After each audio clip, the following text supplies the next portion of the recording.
In this video, we are going to explain and show how to create and manage multiple desktops in Windows 11.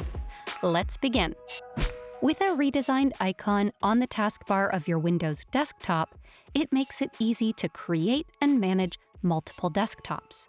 To do that, just hover over the Task View icon to see any open virtual desktops or create a new desktop. To create a new virtual desktop, click on the plus icon and a new virtual desktop is created.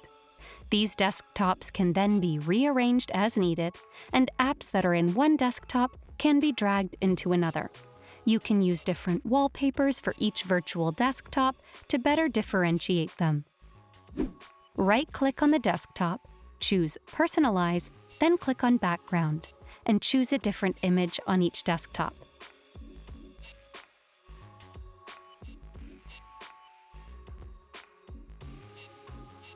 Note that it only works for the background option, not for themes.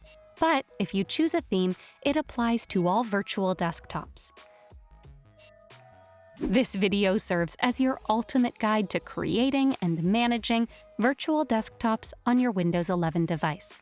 Now, subscribe to Guiding Tech and delve into one of our specially crafted videos just for you.